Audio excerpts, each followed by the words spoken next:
I'll tell you what, I was thinking back just on the amazing things that we've had here happen in community over the last year, particularly last ministry year. When we think about, when we think of the ministry year, we start in the fall, we go all the way to the end of the summer. So last fall, all the way to the end of the summer, and probably in a phrase, I think we could say this has been really, what a wonderful year, right?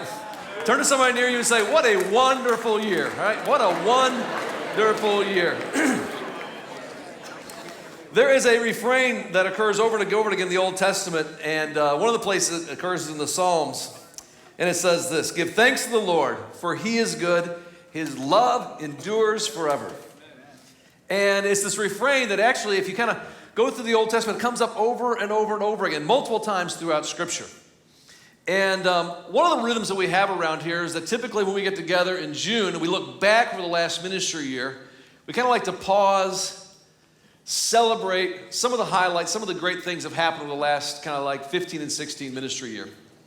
And I really want us to really appreciate and truly feel grateful for, just how good God has been to us, not just individually, but collectively as a whole church. And so I'm going to highlight a whole bunch of wins. But here's what I'd love for you to do. I'd love for you just kind of on cue, just all of us kind of to respond and make this kind of our refrain this morning. It says, give thanks to the Lord, for he is good, his love endures forever. Does that make sense?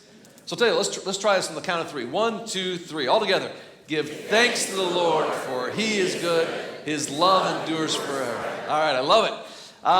We're going to talk about a lot of different things, some record-breaking attendances, some unprecedented kind of generosity. Look at that. That is our cafe manager. Thank you very much. Liz taking good care of me. And if you'd like a coffee, you can stop by the Yellow Box Cafe afterwards. We're going to talk a lot about this. Here's the thing I want you to get. It's never about nickels and noses, okay? We're going to talk about some numbers and stats, but it's never about nickels and noses. It's always about the mission. It's always about Jesus, and it's about helping people find their way back to God.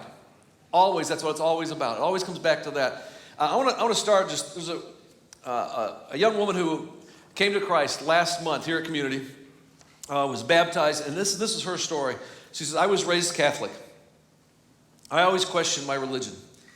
These are her own words. On Sundays, I used to go to church with my dad where he would sleep. I couldn't wait for it to be over. As soon as I was old enough, I stopped going to church. But I still questioned my faith, and I felt very much lost and very much alone. Like part of me was missing something. Well, 2 years ago, my boyfriend Charlie and I moved to the Chicago area. We were out shopping when we drove past Community Christian Church. There was just something about it. Every time I drove by, I felt like it was pulling me. So since I didn't like going anywhere by myself, I never went.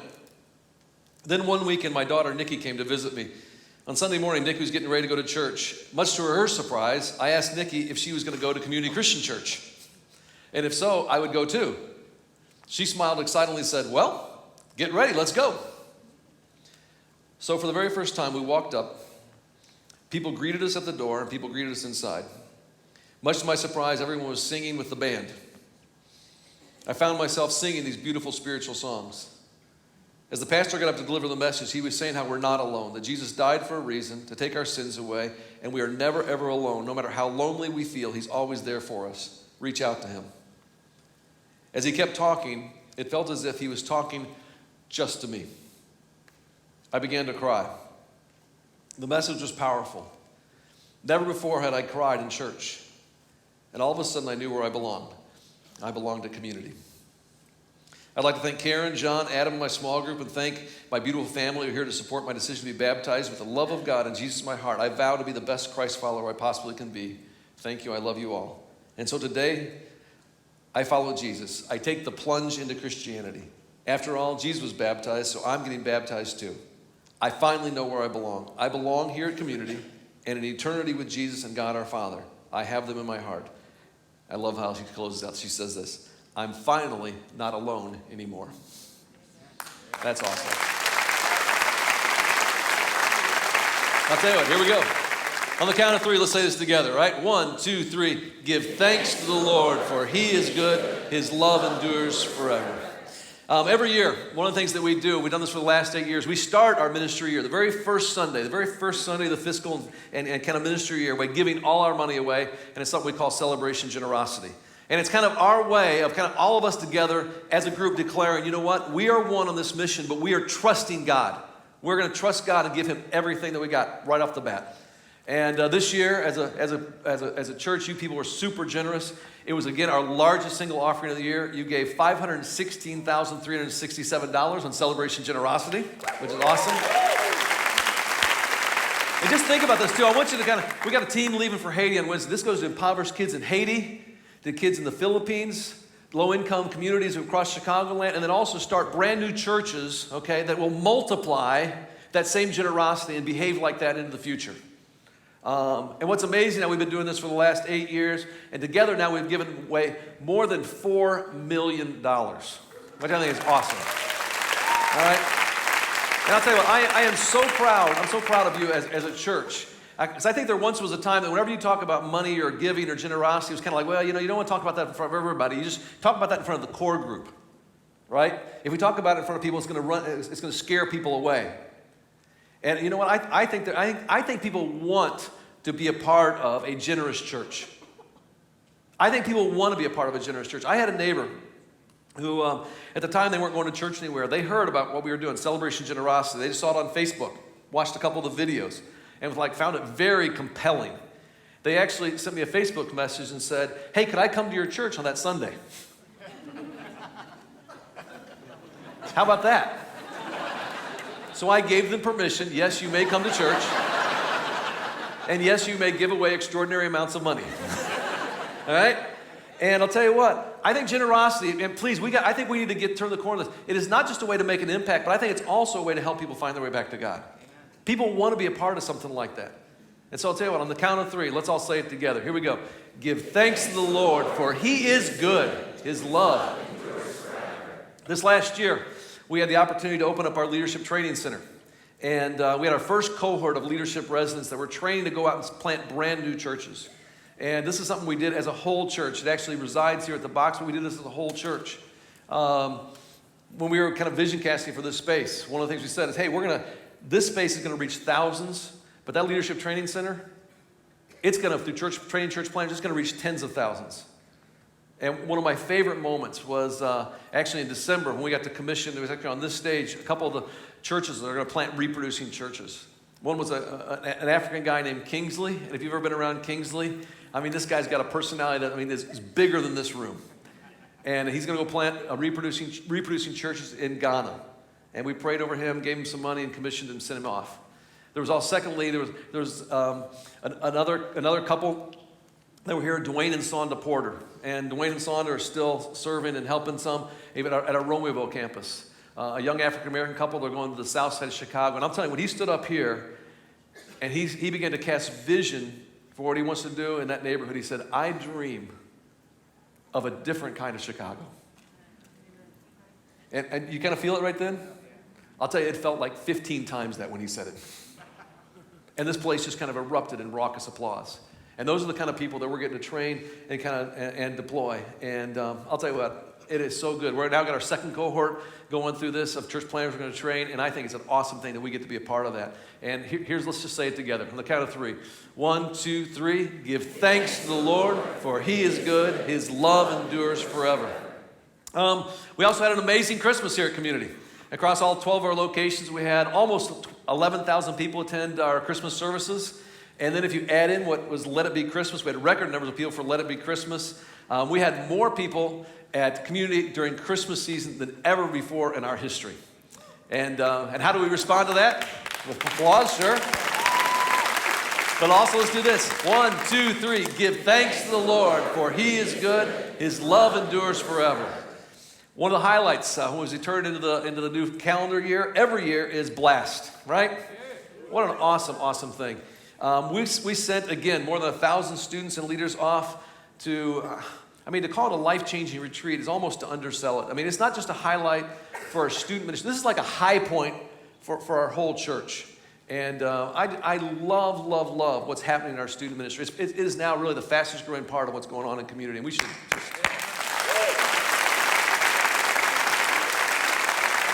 And so we started doing the same thing. Our Kid City kind of started doing the same thing. We started doing Superstart here. This whole place, imagine this whole place just filled. Okay, this place packed with about 1,000 fourth and fifth graders. So you're going, I want nothing to do with that, right? But it's awesome, okay? I'm telling you, it's awesome.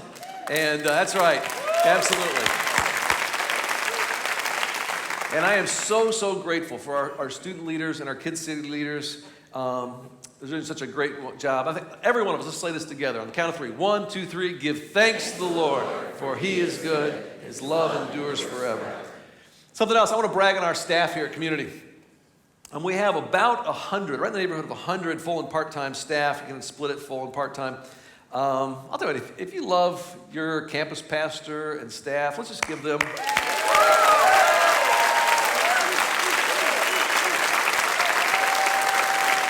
There you go. I'm not even, I think we have the very best staff team anywhere. And I had an attender just 2 weeks ago stop me, and they're kind of brand new, and they're meeting a lot of people at different locations and stuff, and they're like, every person I meet is so, talking about our staff, every person I meet is so sharp. I was like, well, yeah, right? And the last couple of years, we've been working with an organization called the Best Christian Workplace Institute. And they came highly recommended to us, great reputation. And part of our motivation, well, why would we work with an organization like this? We believe that we have the very best mission to help people find their way back to God. And we think that requires the very best staff. And so we want this to be the very best workplace. And over the last couple of years, we've been working on this, and we already told our staff they knew all about this because they've been involved in it. But we wanted you to know we got a very special award, Community did. We're in an elite category, and we're certified as a best Christian workplace, which is very cool. But again, how do we respond? 1, 2, 3, give thanks to the Lord, for he is good, his love endures forever. And I'll tell you, I also want to brag on you leaders, all right? With the growth that we've had and the growth that we're anticipating, brand new spaces that are opening up. We got of course the Plainfield and Shorewood coming together in the Plainfield space, which is going to be an awesome space. Yes. Many people aren't aware of this though too, but we're still finishing up our East Aurora facility. Where's our East Aurora contingency? There we go. And we're opening up that space there. That's still from our All In initiative, and it's going to be a great, great space. It's going to be open up for Show Up Sunday. But with all of the kind of the growth we're anticipating, we kind of gave you the challenge that, hey, we want to see us have at least 50% of all of our leaders have apprentices, at least 50%. And I'm happy to report that we kind of tracked this on Fellowship 1, that we have now exceeded that number, and you have more than 50% of you, okay? So I'll tell you what, half of you cheer for the other half, all right? There we go. Do this. Give somebody a high five. Give somebody a high five and just say this here. And just give them a high five and just say to them, hey, give thanks to the Lord. He is good. His love endures forever. There you go. Okay, it was kind of like a wave. I'm not sure what happened there. One of the best kept secrets around here at Community, and maybe it's unfortunately, but also a way that I think we're making a huge difference, is through New Thing. New Thing is our church planting network. It started right here at Community, where we began to plant reproducing churches. And it started with the very first church that we started out in Denver. And then there was one in Southern California, and then Detroit, and then we went to New York City, and then to Knoxville and Boston, and we kept reproducing. And initially and primarily been in the United States. But now what's happened is this thing is actually beginning to expand. And we're now expanding to 9 different regions around the world. And my lead team especially gives me grief because I always say this, but I'm going to say it anyway. It has hit what we would call, where's John Ferguson? It has hit what, John? Inflection. That's right, an inflection point. I say it over and over again. Because you know what an inflection point is? You're kind of like on a graph, it's kind of trending like this, and all of a sudden it just does like this. And if you were to kind of look at what's going on in the life of New Thing and all the reproducing churches that are starting and joining, it was on a real nice growth curve. But man, it has just taken off. We now have 621 reproducing churches in 4 different continents around the world, which I think is awesome. And 2 weeks ago, I was down at our Romaville campus, just kind of hanging out, and I had a longtime attender. I think it was one of the guys who was doing setup and tear down, put his arm around me, and he said 2 things. He said, hey, thanks for helping me find my way back to God. And then the second thing he said, and you know what, also for New Thing. And he said, until we had the one initiative, until we went through this one initiative, I didn't know about New Thing. I didn't know what we were doing. And it's so awesome to be a part of a church that's also planting churches like around the world. And it was awesome that one guy at one location who's almost set up and tear down, that he gets it. And I'll tell you what, there's some great stuff happening. Let's just respond this way. Count of 3. 1, 2, 3. Give thanks to the Lord, for he is good. Love endures forever. That's right. And what has, of course, made this really a wonderful ministry year has been our one initiative. And if you remember with the one initiative, we came into this season with 2 goals. We said we want every person to make God number 1. We want every person to make God number 1, to make him the priority. And then the second goal we said is that we are one on this mission. And like always, for 25 plus years now, I mean, you took on that challenge with prayer and faith and sacrifice. And that's, I'll tell you what, you people make it very easy to lead. Very easy to lead. And so on Commitment Sunday, when we ask you to make those kind of financial sacrifices for what we believe is a great cause, you showed up, and we ended up with $24.5 million in commitments and anticipated offerings that we hope to see come in the next 2 years. And so good. As my Australian friend Kim Hammond would say, good on you. All right, good on you. And I'll tell you what, because of that, we're preparing to open up a brand new 90,000 square foot facility that's going to be in Plainfield. This is a huge family win. Huge family win. This is going to be an awesome addition, I think, to the Plainfield community, because every time we open up spaces like this, we want it to serve the community, but it's also, mark my words, it's going to help hundreds and ultimately thousands of people find their way back to God. There's absolutely no doubt about that. And so in that regard, I think we ought to let's on the count of 3. 1, 2, 3. Give thanks to the Lord, for he is good. His love endures forever. And so again, it's been a really retrospect, looking over our shoulder, a wonderful year. But we also have to kind of keep in mind, this is where the challenge comes in. We're really just at the beginning of one. We're only about 3 months into this 24-month kind of marathon, this journey. And all of us, we set our sights and said, I'm going to make God number 1, and we're going to be one on this mission. And with what I believe is really what welled up inside us as a church, this holy ambition, we said we're going to reach hundreds, of people through the campuses and the facilities. We're opening up those kind of things. Thousands of people through church planting. And we want to help restore God's dream in places where it's broken and injustice rules where it shouldn't rule. And so I just want to remind each of us that for us to advance the Jesus mission, for us to really accomplish this one vision that we have to never, ever forget that one leader, I'm talking about you, one leader can make a huge difference. All right? One leader can make a huge difference. Mark, one leader, you can make a huge difference. Elizabeth, one leader can make a huge difference.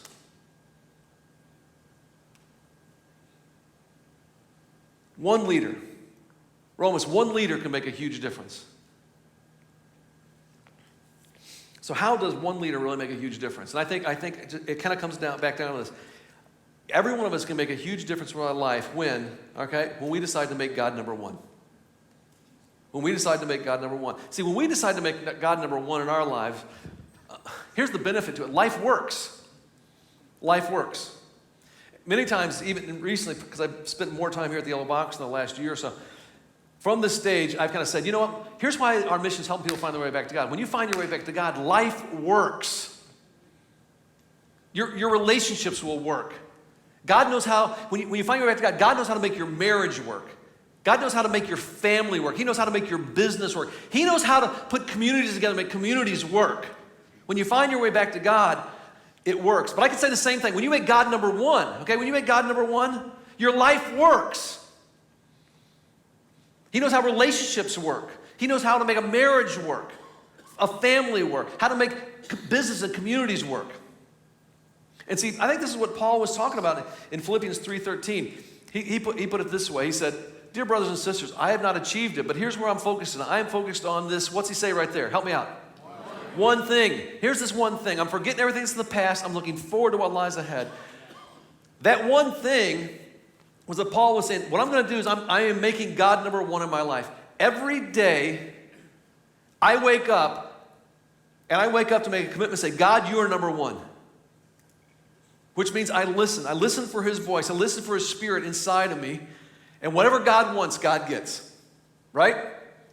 Whatever God wants, God gets. If he wants our time, he wants us to adjust our schedule, God gets it. If he wants our finances and he wants us to reallocate our resources, he gets it. If he wants our influence parlayed this way, he gets it. Whatever God wants, God gets, because God is number one. And when we live like that, life works. Let me try this out. Let's take a little risk here on something. You ever wake up in the morning and either you got to bed way too late, or you just didn't get good sleep, and you wake up very, very groggy. Okay, you're just kind of out of it. Anybody have this? Maybe even this morning. I don't know, maybe for some of you, all right? And you finally find your way into the shower. You get your shower, but it still doesn't wake you up. And you go back in the bedroom. You put your underwear on, right? You put your socks on. You put your pants on, right? And then you get ready to put your shirt on, right? You put your shirt on, okay? I intentionally wore a t-shirt, okay? I didn't want to ruin leadership community. And so you're getting ready to put your shirt on, right? You're going to put your shirt on here, and you take your number one button, right? Your number one button, and you accidentally put it in the number 2 hole. You ever have that happen? Anybody ever do that? Number one button in the number 2 hole.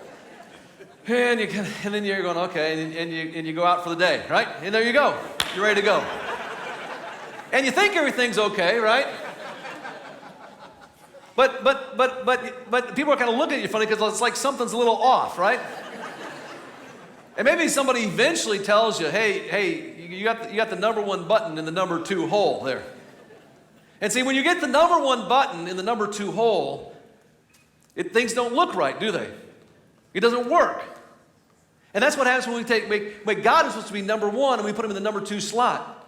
When we make God who's supposed to be number one, and put him in the number 2 slot, guess what? It's kind of things are a little off. Maybe we can't always tell because we're so busy, we're kind of groggy, we're kind of foggy or something. But guess what? Our relationships don't work right. Our families don't work exactly right when we put God in the number 2 slot when he needs to be in the number 1 slot. Sometimes our business don't work. Our communities, the whole world doesn't work right when we don't make God number 1. Now some of you, anybody got brand new kids? Who's got anybody got new baby? Who we got over there? Oh, there we go. We got a whole contingency over there. So there's probably a group over there that's sleeping through this, right? So you know what it's like when you get, and so maybe sometimes you ever had this happen? You know, not even the number 1, but you end up in the number 3 slot.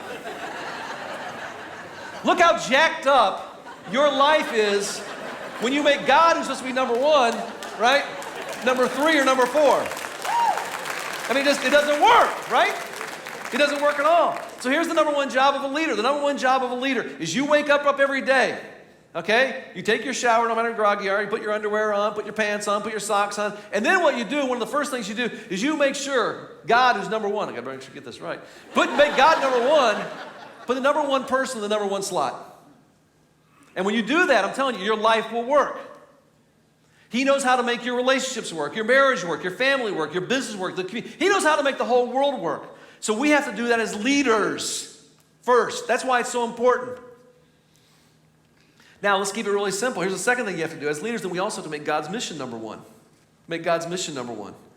And simply put, making God's mission number 1 is just helping other people also make God number 1. It's pretty simple. I'm not saying it's not challenging, but it's pretty simple. And see, leaders, we have this unique ability. People will follow us. They will imitate us. Kids, students, adults. We reproduce who we are. You know who we are? Leaders are culture creators. We create different groups, and then when people join them, they get kind of socialized in them. They begin to act like the rest of us. That's what leaders do. We create that for them. And so it's so important that we make God number 1. Paul got this. Look what Paul says. He says, dear brothers and sisters, pattern your lives after mine. Number 1 button, number 1 hole. Make God number 1.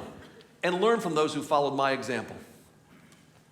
I remember I was in a van, and for some reason there was an event that Bill Hybels was speaking at. You know Bill Hybels? Bill Hybels is the senior pastor at Willow Creek Community Church. Probably leads the largest leadership conference anywhere, maybe anywhere in the world. It's huge.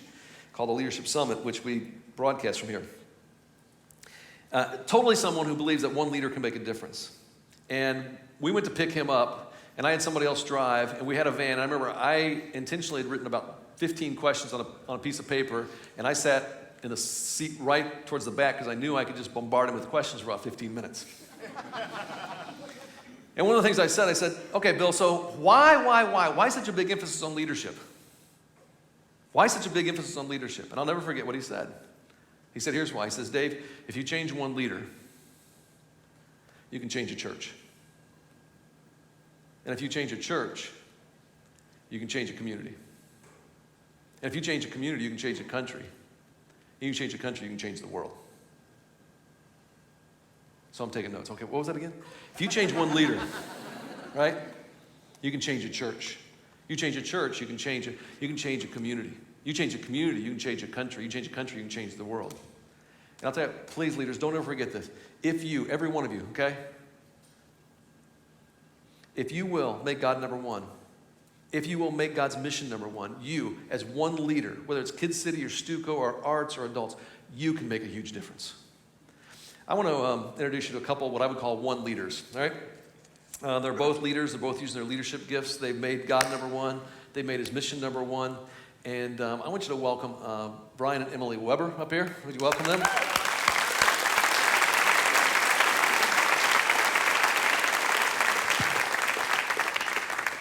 And I've asked them just to kind of tell their story and really their own journey about really trying to be what we were talking about as kind of a one leader. Thanks for doing this. Thank you.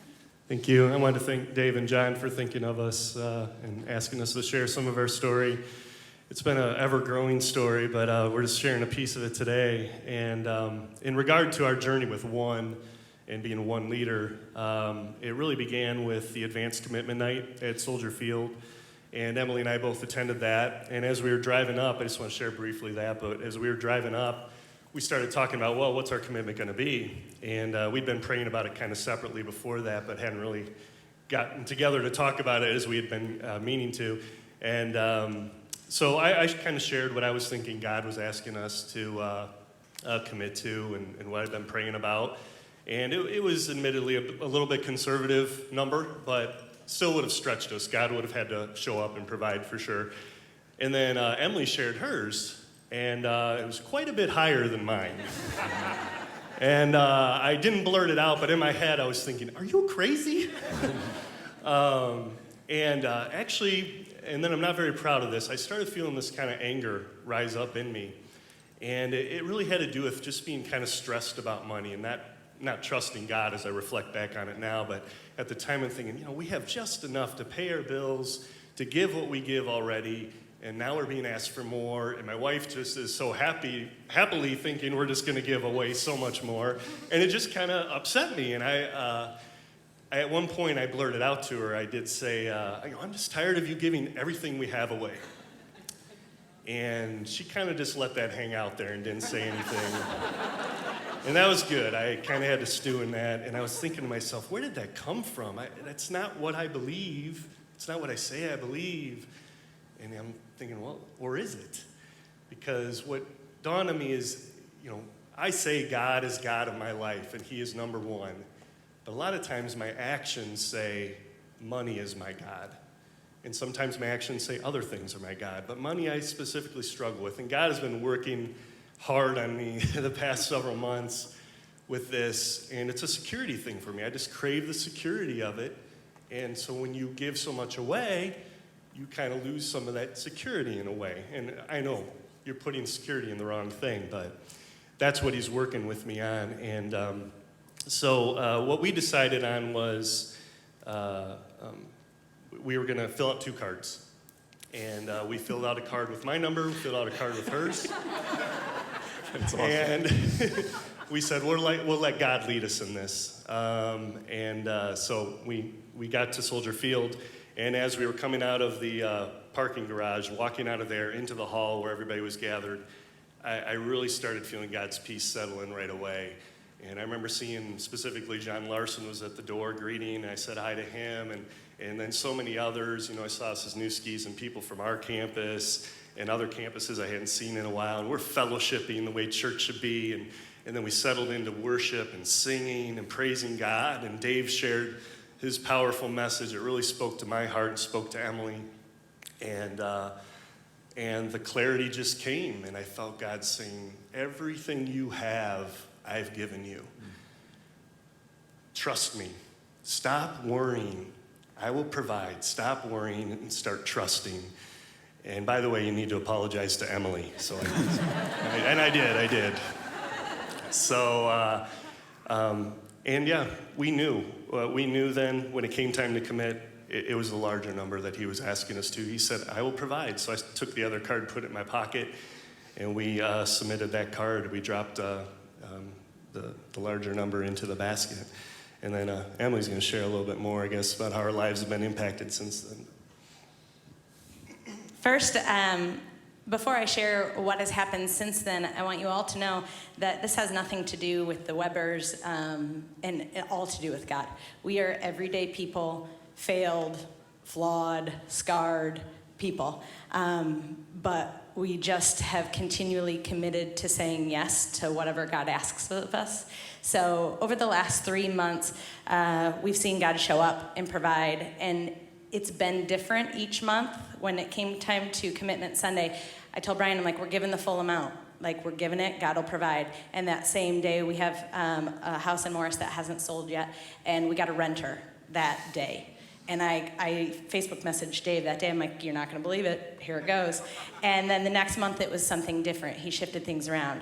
And it probably drives Brian crazy because it's not the same way every month. It is very different. So, but we have to trust him. But even more than financially, what has happened is relationally. We own a performing arts center in Yorkville, and we've seen family after family walk through the Yorkville community doors. And our ballet instructor came on Mother's Day. And when she went to turn around and greet everybody, she turned around and the whole row was all YPAC people. And she just looked at me. I was like, and look over there. And she turned her head and the whole row over there. And over the last 3 years of owning the center, Brian and I have had the opportunity to baptize 4 of our students. And which is awesome. But the really cool thing is in 2 weeks, one of the students that we baptized is now baptizing one of our 8-year-old students. That's awesome. That is awesome. And we plan on taking what we've built in Yorkville and reproducing it in partnership with CCC in our Plainfield campus. And I've told Dave, who knows, maybe we'll have a YPAC in every CCC. And I'm a big enough dreamer that I say maybe we'll have a YPAC in every new thing and all around the country. And we'll take what Dave has done with New Thing and reproduce it with performing arts centers. And because we believe that kids need to learn that they can use their gifts and talents to impact others. And we need art in this world. We need musicians, we need dancers, we need artists, we need theater kids. Like, these kids need a place where they belong and that they know they can use their God-given talents to do that. And the sacrifices that God has asked of us to build the center have prepared us for the sacrifices that we've needed to make our one commitment. And I've told Brian, if our business breaks even every single year, but we see one life saved for eternity, it's done its job. And that's truly how we feel. And he has asked us to be legacy leaving givers, and that is scary. But we feel like he's asked us to live on less than what we give away. And we believe our God will make that come true. We believe that Community's God will make that come true for the leaders here in this room. So I challenge you, I guess with that as we leave today, that to start praying on how that can work in your life. Brian and I, when we first started this generosity journey, it was during a ladder series in Shorewood, and I remember starting there and just keep climbing and keep climbing and keep climbing. And I look back, and what was scary then seems like nothing now, and he just keeps asking us to sacrifice more. But in those sacrifices, we've been incredibly blessed. And it's just really cool that when you put your faith in God, you get to watch him work. Thank you. Thank you.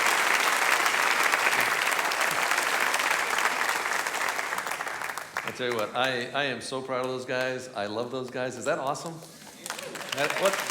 And I'll tell you what, right there, right? One. And they're not any different than the rest of us. One leader can make a huge difference. And that's what God's calling you to. All right? Let's go, if we can, Leroy, let's go to Psalm 107:1. We'll wrap it up with that. All right? Can you bring that up for me? The Bible verse? And we'll just say it on the count of three, if we can do that. On the count of three. 1, 2, 3. Real loud with gusto. Give thanks to the Lord, for he is good. His love endures forever.